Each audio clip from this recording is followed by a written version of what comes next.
semua karena kebaikan-Mu, semua karena anugerah-Mu. Kami ada di sini. Kami merendahkan hati-Mu. Kami di hadirat-Mu. Ya Roh Kudus, berkaryalah di tempat ini. Firman-Mu yang akan diberitakan lewat hamba-Mu ini. Urapilah hamba-Mu ini.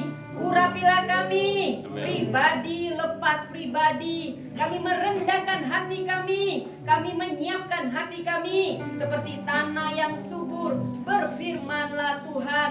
Sembunyikan hamba-Mu ini sebagai alat-Mu di balik kuasa salib-Mu. Otoritas wibawa ilahi turun atas hamba, hikmat yang daripada Maha Tinggi. Yang untuk memberitakan kebenaran firman-Mu, yang akan menutrisi kami, mengkoreksi kami, mendewasakan kami semakin serupa dengan Kau ya Kristus. Nama-Mu yang ditinggikan di tempat ini. Kami sehati, kami sepakat mematahkan setiap kuasa, setiap keakuhan manusia yang menghalangi pemberitaan firman Allah. Dihancurkan, dipatahkan dengan kuasa darah Kristus.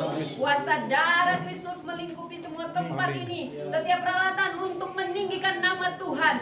Tutup bungkus kami semua Tuhan, dan berfirmanlah di dalam nama Tuhan Yesus kami berdoa. Sama-sama kita katakan amin. Ini dari tadi saya tidak, ternyata dimatiin gitu saudara ya. Nanti gak usah dimatiin, saya kadang otomatis ngomongnya ya.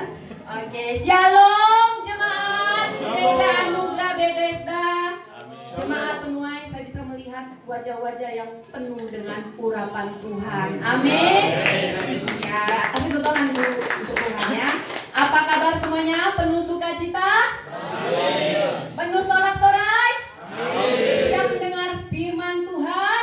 Amin. Amin. Baik saudaraku, senang sekali. Terima kasih Pak Gea dan semua para majelis yang sudah memberi kesempatan, suatu kehormatan melayani Tuhan dimanapun. Ya, saya tidak sendirian, saya bersama pasukan surgawi yang mengawal. Di sini ada Kak Neti yang pertama kali, dia juga pelayan Tuhan, dia pendoa syafaat. Ada juga mama saya yang setia kalau tidak ada suami saya ya. Terima kasih buat dukungannya ya. Dan saat ini saudara, saya akan membawakan firman Tuhan yang berjudul Di Penantian Terjadi Pembentukan. Apakah itu saudara? Yes. Oke, PPT-nya sudah ready? Ya. Tapi di sini belum ready ya, tapi nggak apa-apa. Iya. Oke, saudara, siapa yang bawa Alkitab? Masih ada yang bawa buku Alkitab? Saya selalu ingin kita mendeklarasikan ya. Boleh bawa handphone kudus, boleh bawa Alkitab ya. Saya selalu kasih hadiah deh buat yang bawa ini. Ada hadiah dari Belanda saudara ya. Tapi yang pergi ke Belanda bukan saya saudara. Yang pergi suami saya. Oke, sebelum kita membacakan firman Tuhan, mari kita deklarasikan dengan segenap hati. Ikuti saya. Saya percaya Alkitab adalah firman Allah. Yang akan menuntun hidup saya. Menjadi berkat. Saluran berkat. Melangkah dari kemenangan menuju kemenangan. Amin. Alkitab bukan sembarangan ya saudara. Selalu ada kuasa. Saya percaya firman itu seperti firman yang jadi manusia. Ya, setiap firman yang keluar saya percaya tidak pernah kembali sia-sia. Itu akan membangkitkan iman kita. Dan saya selalu mengajak kita beresponsoria dan menghargai firman Tuhan dengan sungguh-sungguh. Baik Bapak Ibu, mari kita baca dari 1 Samuel 16 ayat 1 sampai 13. Tadi masih ada yang bawa Alkitab sampai jam ini? Ada Ibu Gembala ya? Wah, Ibu Gembala. Ada lagi? Ada lagi yang bawa Alkitab? Ya, mama saya ya. Tapi mama saya tidak termasuk. harus jemaat sini ya. Oke, saudara. Siap saudara, kita membaca 13 ayat dari 1 Samuel 16 ayat 1 sampai 13. Daud diurapi menjadi raja. Jadi saudara, sekarang ada terjemahan baru, tetapi ikuti saja yang ada di sini. Saya mengikuti Alkitab online, Alkitab Sabda ya saudara ya. Tapi sebenarnya apapun perubahan terjemahan baru itu inti makna dan makna teologisnya sama ya saudara ya. Oke, saya ayat pertama, Bapak Ibu ayat yang kedua, dan seterusnya. Dengan rasa hormat, mari kita mendengarkan dan membacakan firman Tuhan. Ayat 1. Berfirmanlah Tuhan kepada Samuel, berapa lama lagi engkau berduka cita karena Saul? Bukankah ia telah kutolak sebagai raja atas Israel? Isilah tabung tandukmu dengan minyak dan pergilah. Aku mengutus engkau kepada Isai, orang Betlehem itu, sebab di antara anak-anaknya telah kupilih seorang raja bagiku. Bapak Ibu. Tetapi Samuel berkata, bagaimana mungkin aku pergi jika Saul mendengarnya? Ia akan membunuh aku. Firman Tuhan, bawalah seekor lembu muda dan katakan, aku datang untuk mempersembahkan korban kepada Tuhan. Ayat 3. Kemudian undanglah Isai ke upacara pengorbanan itu, lalu aku akan memberitahukan kepadamu apa yang harus kau perbuat. Urapilah bagiku orang yang akan kusebut kepadamu. Samuel berbuat seperti yang difirmankan Tuhan, dan tibalah ia di kota Betlehem. Para tua-tua di kota itu datang mendapatkannya dengan gemeta dan berkata, adakah kedatanganmu ini membawa selamat? Ayat 5, jawabnya, ya benar, aku datang untuk mempersembahkan korban kepada Tuhan. Kuduskanlah dirimu dan datanglah dengan daku ke upacara pengorbanan ini. Kemudian ia menguduskan Isai dan anak-anaknya yang laki-laki dan mengundang mereka ke upacara pengorbanan itu. Ketika mereka masuk dan Samuel melihat Elia, lalu pikirnya, sungguh di hadapan Tuhan sekarang berdiri yang diurapinya. Tetapi berfirmanlah Tuhan kepada Samuel, janganlah kau pandang parasnya atau perawakan yang tinggi, sebab aku telah menolaknya. Bukan yang dilihat manusia, yang dilihat Allah. Manusia melihat apa yang di depan mata, tetapi Tuhan melihat hati. Lalu Isai memanggil Abinadab dan menyuruhnya lewat di depan Samuel. Tetapi Samuel berkata, orang ini pun tidak dipilih Tuhan. Kemudian Isai menyuruh Syama lewat, tetapi Samuel berkata, orang ini pun tidak dipilih Tuhan. Demikian Isai menyuruh ketujuh anaknya lewat di depan Samuel. Tetapi Samuel berkata kepada Isai, semuanya ini tidak dipilih Tuhan. Lalu Samuel berkata kepada Isai, inikah anakmu semuanya? Jawabnya, masih tinggal yang bungsu, tetapi sedang menggembalakan kambing domba. Kata Samuel kepada Isai, suruhlah memanggil dia, sebab kita tidak akan duduk makan sebelum ia datang kemari. Kemudian disuruhnya menjemput dia. Ia kegerah-gerahan, matanya indah dan parasnya elok. Lalu Tuhan berfirman, bangkitlah, lawanlah dia, sebab inilah dia. Samuel mengambil tabung tanduk yang berisi minyak itu dan mengurapi Daud di tengah-tengah saudara-saudaranya. Sejak hari itu dan seterusnya berkuasalah Roh Tuhan atas Daud. Lalu berangkatlah Samuel menuju Rama. Haleluya, terpujilah nama Tuhan. Next.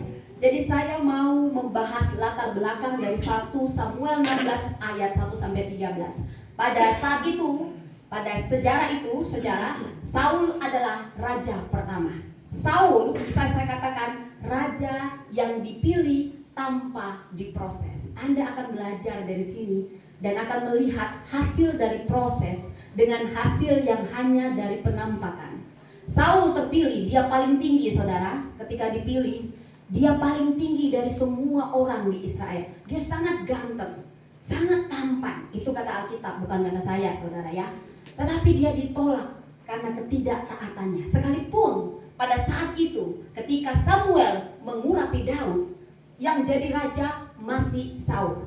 Jadi saudara, saya mau bongkar tentang budaya pada zaman ini. Pada zaman itu budayanya sangat lahiriah, yang dilihat oleh mata.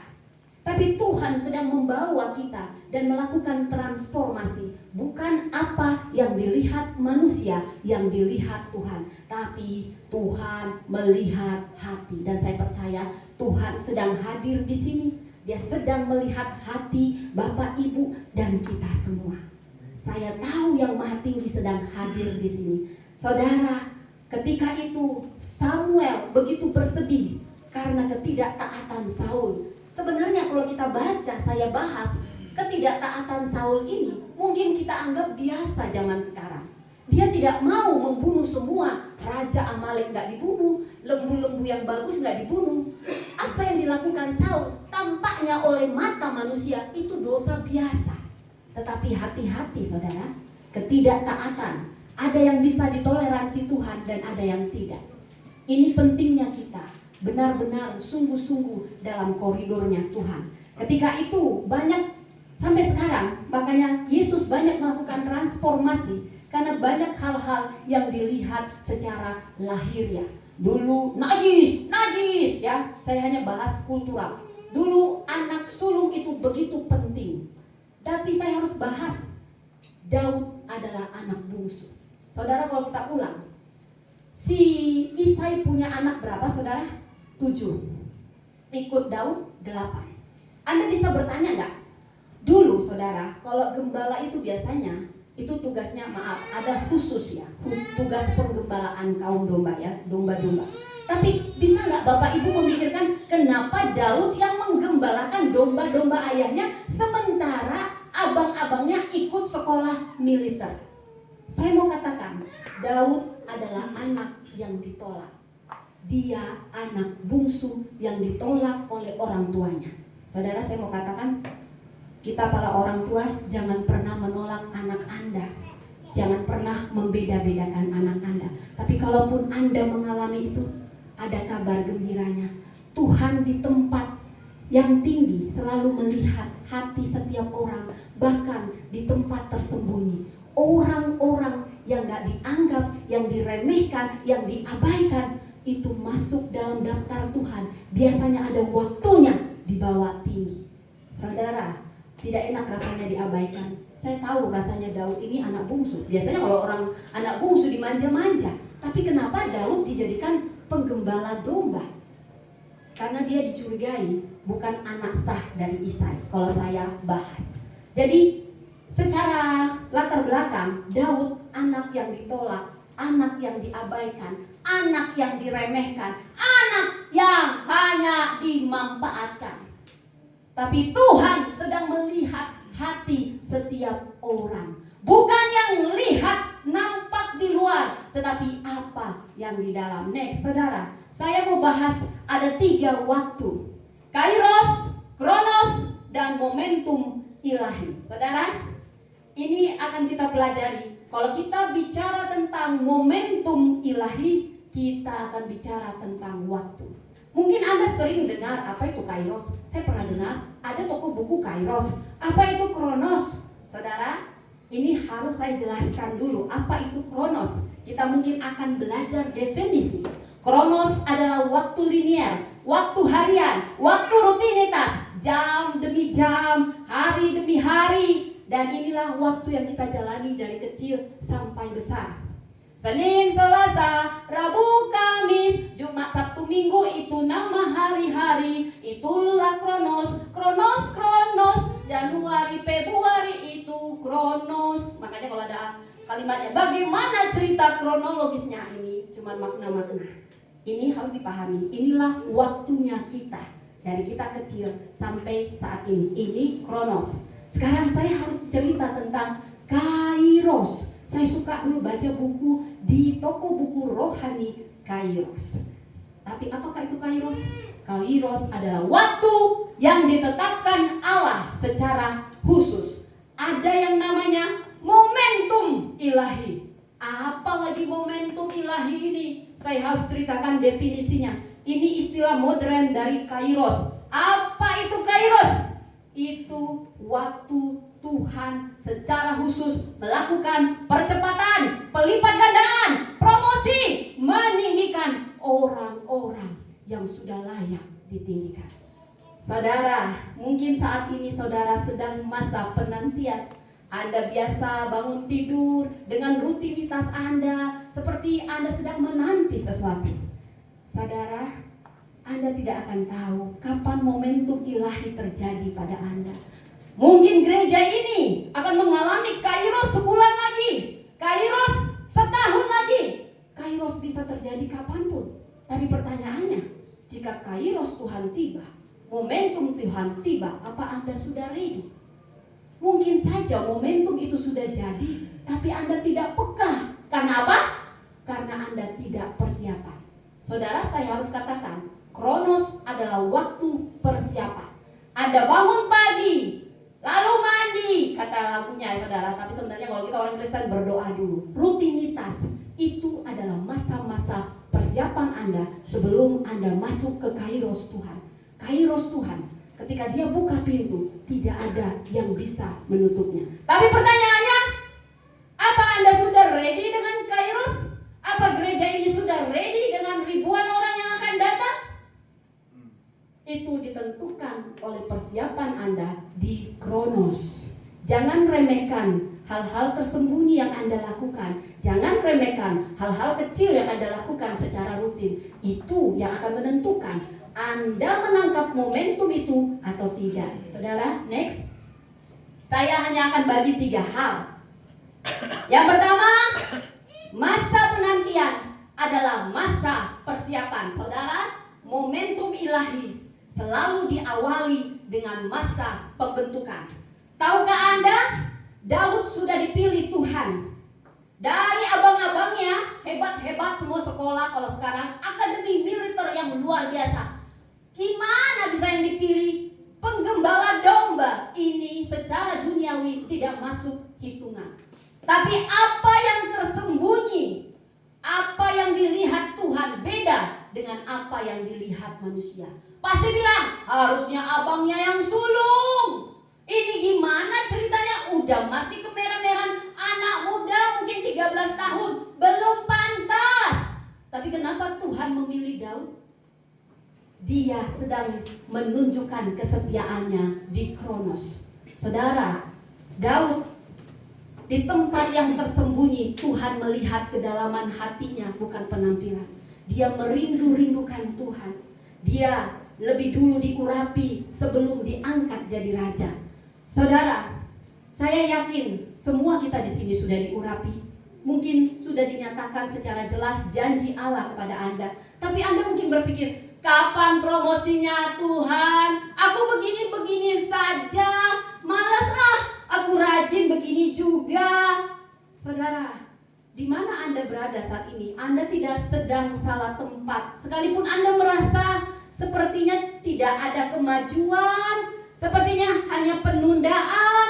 Saudara, masa diproses dalam sunyi itu siap berdiri supaya kalau Anda diberi panggung, Anda tidak jatuh. Saya mau katakan masa penantian adalah masa persiapan. Next. Saudara, Daud sebelum dia sudah diurapi. Kira-kira usianya 13 tahun dia sudah diurapi jadi raja. Sekalipun Saul yang masih memerintah sebagai raja, tapi sebenarnya dia sudah ditolak Tuhan karena ketidaktaatannya. Tetapi bagaimana Tuhan bisa memilih Daud? Apa istimewanya Daud? Saudara, jangan membiasakan meremehkan siapapun dan jangan pernah anggap remeh apa yang Anda lakukan saat ini. Anda tidak akan pernah tahu kairosnya Tuhan. Daud sebenarnya diabaikan dan ditolak oleh orang tuanya. Tapi itulah cara Tuhan mengangkat dia tinggi. Seorang anak juragan jadi penjaga domba. Sebenarnya dia sedang dimanfaatkan, saudara, karena dia tidak dianggap. Tetapi ada ketulusan dan kemurnian yang Tuhan lihat, saudara. Saudara, Daud bermain seruling, dia nyanyi seperti rusa rindu. Dia udah biasa diabaikan, tapi di hatinya tetap tulus. Dia tahu ada Tuhan yang melihat aku di tempat tersembunyi. Walau hanya domba yang dia bawa, saudara. Tahukah saudara, Tuhan melihat ketulusan hati Anda. Daud ini Dia bersedia memberi nyawanya untuk domba-domba. Saudara, kalau orang yang asal-asalan kerja, aduh, syukur ya, aku disuruh aja jaga domba, syukur. Ngapain juga aku ngasih nyawa buat singa ini? Tapi lihat, dia sudah biasa mengalahkan singa, mengalahkan beruang demi menjaga domba. Dia setia dalam hal kecil yang gak dianggap orang, yang gak diperhitungkan orang. Mungkin saudara bukan siapa-siapa, saudara sedang dipercaya yang nampaknya oleh manusia sangat kecil, tapi sebenarnya Tuhan sedang mempersiapkan Anda. Namun respon Anda akan menentukan Anda akan terpilih atau tidak, Anda akan siap untuk kairos atau tidak. Daud hatinya sudah terbukti, dia kasih nyawanya untuk menghadang singa. Saudara, mungkin kalau kita ngupak orang aja belum tentu dia mau menjaga domba kita dari singa. Pasti dibilang, hei, memangnya kau bayar berapa tuh, ha? Ini taruhannya nyawa. Tapi ini Daud begitu tulus dan sepenuh hati. Saudara, Tuhan sedang melatih kita. Mungkin saat ini Anda tersembunyi, gak ada yang lihat Anda disusun bangku gereja, gak ada yang lihat Anda menata kabel-kabel ini, saudara. Tapi saya mau lihat, saya katakan, Tuhan melihat hati Anda. Anda tidak akan tahu kairosnya Tuhan. Itulah masa penantian, adalah masa persiapan. Mungkin kita ibu rumah tangga, gak ada yang tahu kita masak gimana, nyetrika gimana, nyuci gimana, sambil kita ngomong anak, ngajarin anak. Tapi saya mau katakan, Tuhan sedang membentuk Anda dalam kronos Anda sebagai ibu. Kalau Anda meresponnya dengan benar, lakukan sepenuh hati seperti untuk Tuhan. Kau tidak akan tahu kapan momentum ilahi, tapi saat kau terbiasa dengan segenap hati. Tahukah Anda? Yang kedua, next, saya mau cerita suami saya. Pernah saya ambil S3, saudara. Itu pada saat pandemi, syukur online, saudara. Saya punya 2 anak kecil yang sering saya bawa, ya. Saudara, saya tidak pernah mau merendahkan asisten rumah tangga. Tapi kalau Anda bisa dapat asisten rumah tangga yang baik, itu anugerah, saudara. Saya berkali-kali banyak di tempat Tuhan untuk melakukan itu. Sekalipun saya belum tentu bisa dapat yang baik, dan saya harus turun tangan. Anda tahu, ketika saya mengerjakan tugas di sini, yang sekolah teologi tahu ya, buat makalah ya Pak ya. Wah, tugasnya parah. Nanti sebentar kita lagi belajar, yang saya tahu ibu-ibu di sini yang gendong bayi. Saya pernah gendong bayi sambil saya dengerin anak saya nangis. Dosennya, Ibu Priscila, videonya dibuka.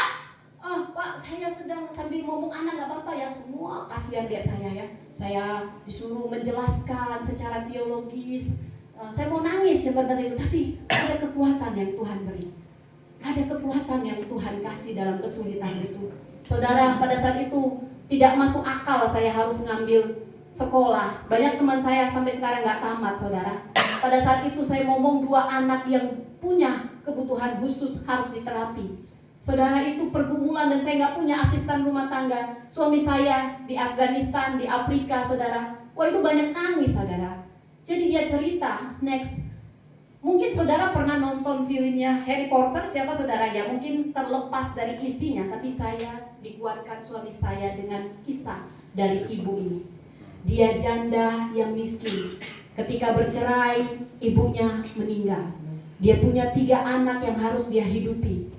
Dan dia punya kemampuan mungkin sembari dia menulis naskah-naskah, dia sembari duduk di kafe sambil ngomong bayinya. Saya mengingat diri saya, suami saya menguatkan saya, Mama, kamu pasti bisa, kamu pasti bisa. Dalam kesulitan, ketika kita melakukan segenap hati, ada kasih karunia Tuhan yang besar. Tapi saudara, yang membuat saya sangat-sangat terinspirasi oleh si ibu ini, selain karena saya perempuan ya, masih J.K. Rowling penulis Harry Potter, saudara. Ibu ini pilih KP-KP murah, saudara.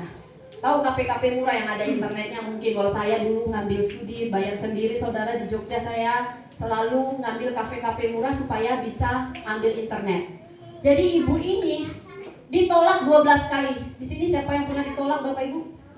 mungkin ditolak dalam pekerjaan, nggak diterima interview. Di sini semuanya langsung diterima ya Bapak Ibu ya. Wah, luar biasa itu anugerah Tuhan.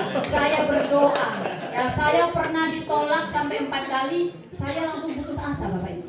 Ini bayangkan ibu ini ditolak 12 kali, udah dia kesulitan keuangan, pasti dia terintimidasi, tapi dia tidak menyerah. Tahukah Anda, kesulitan yang diizinkan itu membentuk Anda. Justru imajinasinya begitu tinggi, sambil dia ngomong bayinya, mungkin bayinya nangis, weh, dia menulis Harry Potter. Dia ketuk pintu, nggak bisa Bu. Kalau kita mungkin 2 kali ditolak aja, udah nggak bakat aku nih, udah nggak bakat, udah aku coba nggak diterima, udah deh, gue biasa aja, ngapain gue. Tapi bayangkan ini 12 kali ditolak, dia nggak nyerah. Dan terjadilah kairos, momentum ilahi. Satu penerbit menerima dia, langsung booming sekarang. Saudara, saya terlepas dari isinya, tapi belajarlah dari tiap orang. Kita nggak perlu iri sama orang. Kapan ya dia? Kapan gue seperti dia? Gue ini udah rajin belajar, gue nggak naik-naik. Kok dia langsung naik ya? Nggak perlu iri Bapak Ibu. Setiap orang punya prosesnya sendiri. Tapi sekarang pertanyaannya, kalau Tuhan kasih Anda kairos, apa Anda sudah siap? Amin. Apakah panggung yang Anda akan diberikan, apa Anda sudah siap naik panggung? Siapa yang sudah siap naik panggung? Amin? Oke. Sebenarnya next, yang kedua Saudara. Tadi yang pertama, masa penantian adalah masa persiapan. Tetapi di sini yang mau saya tekankan, kesempatan dari Tuhan akan selalu datang. Itulah kairos, waktunya Tuhan. Persiapan Anda akan menentukan. Mungkin Anda melamar pekerjaan yang lama sekali jadi impian Anda. 3 kali Anda nyerah. Tapi saudara, saya mau katakan kairos itu akan datang. Yang masalahnya Anda siap atau tidak? Anda apakah sudah siap dipromosikan jadi direktur? Amin. Amin. Sekarang pertanyaannya saudara, sebenarnya momentum ilahi itu selalu ada. Tapi mungkin Anda tidak peka. Dan mungkin Anda sudah melewatkan itu beberapa kali. Tahu kisah janda Sarfat? Pernah dengar? Pernah dengar janda Sarfat? Bersama Elia. Elia itu kayak sekarang pendeta besar saudara. Bayangkan pendeta besar disuruh minta makan sama janda miskin. Kalau sama janda kaya masuk akal ya Bapak Ibu ya. Sama janda kaya masuk akal gitu ya. Tapi disuruh minta makan sama janda miskin. Saudara, dalam kesukaran akan kelihatan siapa Anda sesungguhnya. Pakai dong pikirannya, Pak. Saya ini janda miskin kok minta makan sama saya. Kamu kan terkenal di TV-TV itu kok berkobar-kobar. Minta makan kok. Seharusnya kamu yang kasih saya makan. Itu janda Sarfat bisa ngomong gitu kalau sekarang konteksnya zaman modern Bapak Ibu. Tapi saya mau katakan Bapak Ibu, mungkin Anda sudah melewatkan kairos Tuhan berkali-kali karena Anda tidak peka secara rohani dan karena Anda asik nonton drama Korea, tidak menggunakan waktu untuk persiapan. Datanglah pintu mengetuk. Tolong saya, tolong gantikan saya. Aduh, aku sibuk dengan ini, aku sibuk. Udah yang lain ya. Padahal di balik kemasan itu ada promosi yang sedang Tuhan siapkan. Tapi Anda tidak peka karena Anda tidak siap. Kalau seandainya ini janda Sarfat ngomong, Pak, pakai dong. Maaf ya, sekarang kalau dalam sinetron yang agak ini, pakai dong otaknya. Karena dia udah kepahitan dengan hidup ini. Seperti yang diceritakan oleh kesaksian. Hidup ini kadang pahit gitu ya. Sebenarnya kayak kopi juga saudara, pahit tapi membangkitkan semangat ya saudara ya.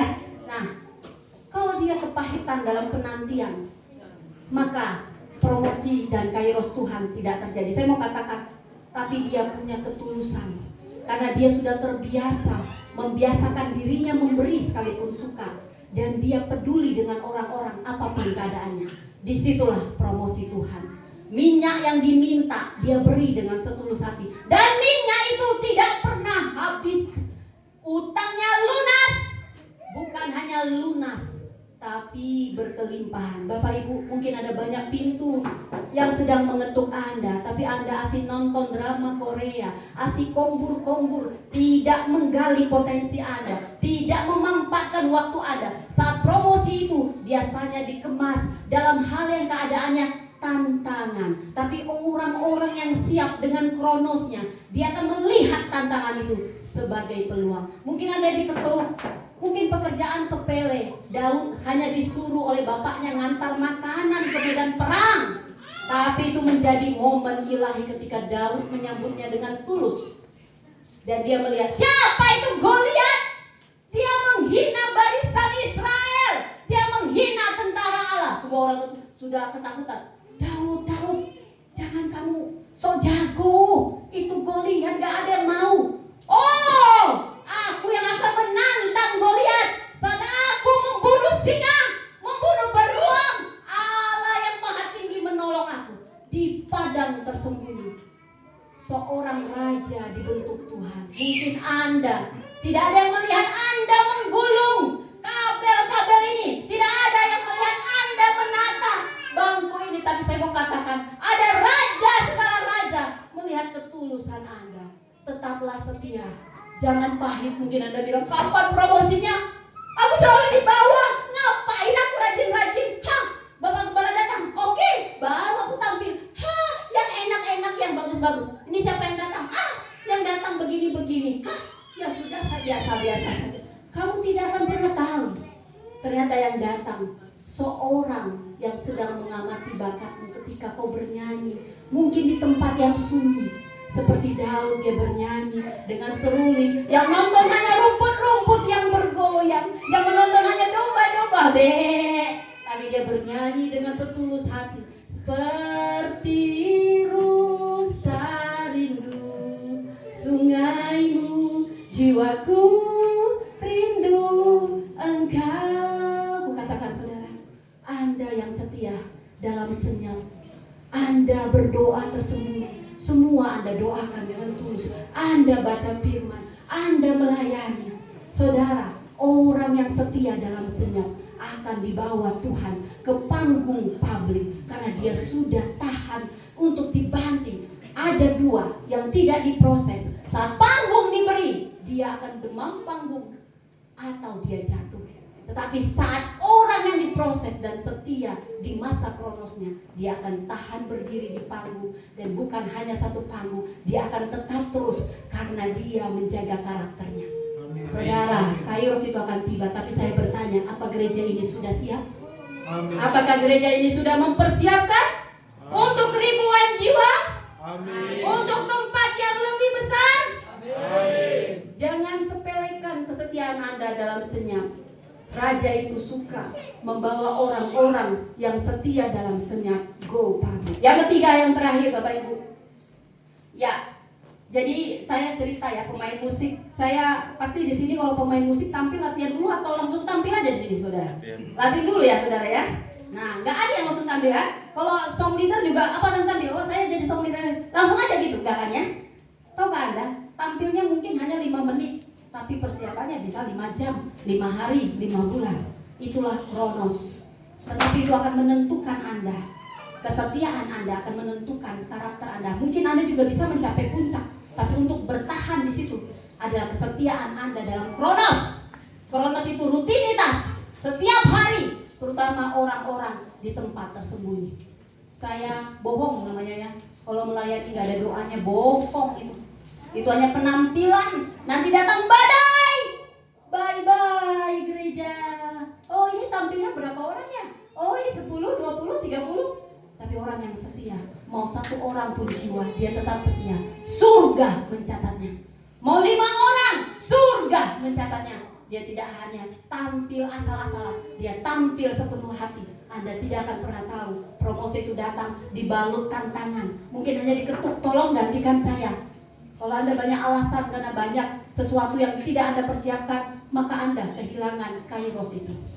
Saudara, pekalah dengan persiapan Anda supaya Kairos itu tidak lewat. Yang ketiga, Tuhan sedang menyusun cerita kita. Tetaplah setia, saudara. Dalam penantian kita pelayan-pelayan, kita hamba Tuhan, ada saatnya kita jatuh bangun, ada saatnya kita mundur. Tapi satu hal, tetaplah setia. Tuhan belum selesai menulis kisah kita. Kita ini semua adalah pemain utama dan Tuhan kita adalah sutradaranya. Tetapi pemain kalau melawan udah, lu out aja. Tapi pemain yang taat, dia akan menulis kisah yang bahkan mengubah dunia, saudara. Saya mau cerita tentang Yusuf dan Nelson Mandela. Ini punya kesamaan. Next, inilah cerita. Yusuf dapat mimpi. Pada saat dia dapat mimpi, mungkin dia belum belajar. Ada aja orang iri sama kita, Bapak Ibu ya. Anda mungkin di kantor akan menghadapi gesekan. Kalau saya sudah biasa, sudah kebal. Saya kerja di Aceh, ada aja yang jatuhin saya. Saya kerja di Papua, ada aja yang jatuhin. Tapi saya mau katakan, Bapak Ibu, satu hal. Kadang pengurapan itu datang lebih dulu, tetapi promosi tidak datang. Justru setelah Anda dikasih Tuhan janji, kau akan dipakai Tuhan, kau diurapi. Tapi siapa itu, saudara? Anda malah menghadapi banyak masalah. Loh, kok aku ikut Tuhan, sudah memutuskan, kok malah gak ada yang namanya janji itu? Kok aku malah kayak sial, kayak Yusuf, saudara. Kalau Yusuf ini disandiwarakan, ini bisa namanya apes tak berkehabisan, saudara. Tapi satu hal, mungkin saat ini Anda dijegal sama kawan Anda. Ada yang menahan Anda sampai Anda tidak menghasilkan promosi. Tapi saya mau katakan, itu bukan penundaan yang tidak punya alasan. Tuhan punya rencana kenapa Anda ditunda. Saat satu pintu Anda ketuk tidak dibuka, itu karena ada pintu yang lebih besar. Tapi masalahnya, Anda sudah siapkah ketika pintu itu dibuka atau tidak? Pertanyaannya pada Anda. Sudah siapkah Anda? Sudah siapkah kita semua? Saudara, sambil ngomong anak, saya mendengarkan khotbah. Sambil ngomong anak, saya menyelesaikan tugas. Anak bisa jadi tantangan atau jadi peluang. Keputusannya ada pada Anda sekalian. Saya mau katakan, apapun tantangan yang dihadapi oleh Anda saat ini, sebenarnya Tuhan izinkan untuk membawa Anda ke promosi yang lebih dalam. Nelson Mandela di penjara 27 tahun. Itu bisa dibilang apes tak berkepanjangan. Yusuf di penjara, dia baik-baik. Dia di penjara, dia difitnah. Ini kalau dalam ilmu apapun, ini bisa dibilang orang sial, saudara. Tapi tahukah Anda, penjara itulah yang membentuk Yusuf. Kesulitan Anda lah yang membentuk Anda. Kalau Anda tidak pahit, Nelson Mandela bisa pahit 27 tahun ngapain di penjara. Ternyata dia mempersiapkan dirinya keluar dari penjara. Kairos Tuhan tiba, jadi presiden. Bisa Anda bayangkan? Tahanan jadi presiden.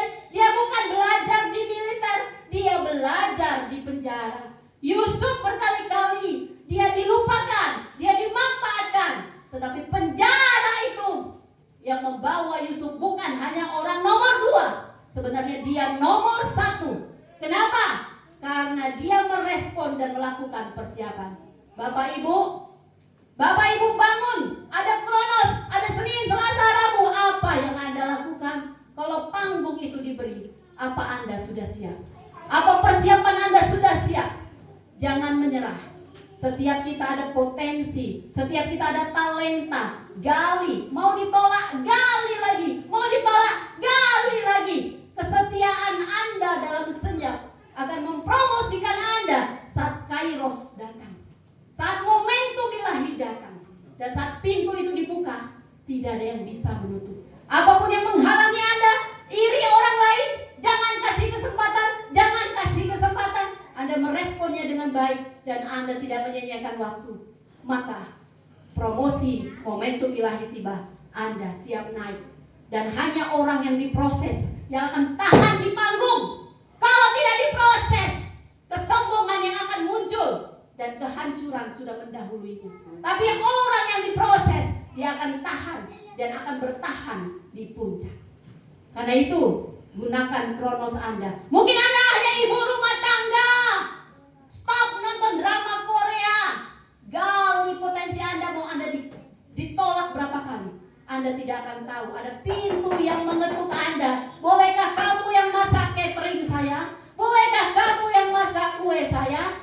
Dan Anda sudah berlatih setiap hari. Dan Anda, bila Anda siap, Kairos Tuhan tiba. Anda bukan hanya catering kecil-kecilan. Anda akan dipakai menjadi catering yang terkenal. Tapi masalahnya, Anda sudah siap atau belum? Ketika pintu yang dibalut dengan masalah, dengan tantangan, hanya kelihatan remeh, apa Anda sudah siap? Jangan remehkan hal kecil. Lakukan segenap hati. Tuhan ada menonton dan Dia melihat kesetiaan dalam senyap. Tanpa penonton, tanpa orang-orang, tanpa tepuk tangan, disitulah raja-raja dibentuk. Dan hanya raja-raja yang dibentuk dengan proses yang akan bertahap. Demikian firman Tuhan. Pengurapan tidak akan langsung memberi Anda promosi langsung. Ada proses panjang. Tetapi disitulah kita dipersiapkan. Kesempatan selalu datang. Jangan sampai Anda tidak peka dengan kesempatan itu. Jangan remehkan padang gurun, karena di sanalah raja-raja ditempat. Latihanlah dalam diam, dalam sunyi. Lebih penting bukanlah memenangkan kepentingan dalam sorotan, tapi bagaimana Anda setia dalam segala sesuatu. Lakukan seperti untuk Tuhan. Setia dan lakukan terus. Kairos Tuhan akan tiba. Saya berdoa Kairos Tuhan tiba ke tempat ini. Amin. Tempat ini akan lebih besar. Ribuan orang akan datang. Tapi itu ditentukan oleh kronos Anda masing-masing. Kasih tepuk tangan buat Tuhan kita. Mari kita bersatu dalam doa. Saya undang pemain musik. Terima kasih Bapak. Kau mengajari kami. Masa penantian kami adalah masa persiapan kami. Engkau akan memberi waktunya kami dipromosikan. Tolong kami Roh Kudus. Saat kami lemah, saat kami mulai tidak setia, saat kami mulai hitung-hitungan, saat kami mulai lengah dan menyanyiakan waktu kami, tolong kami Roh Kudus disiplin. Kami percaya Kairosmu tiba, dan saat panggung itu kau beri, kami tahan berdiri dengan kasih karuniamu. Tolong semua jemaat di sini Tuhan, setia dalam kronos, setia dalam senyap, setia melatih diri. Dan kami siap saat Kairosmu Tuhan, saat Kairosmu tiba Tuhan. Kau tidak pernah buru-buru, tapi kau selalu tepat waktu. Terima kasih. Promosi datang dari Tuhan. Promosi datang atas tempat ini dari Tuhan. Hamba berdoa, kami semua berdoa tempat ini lebih besar lagi. Amin. Ada tempat yang lebih besar lagi. Amin. Ada bahkan ribuan orang akan datang. Amin. Siapkan kami Tuhan. Kami butuh kasih karuniamu untuk kami setia bahkan dalam senyap, karena ada Kairos Tuhan, ada momentum ilahi itu yang akan ditangkap oleh gereja ini. Terjadilah di dalam nama Tuhan Yesus. Sama-sama kita katakan amin.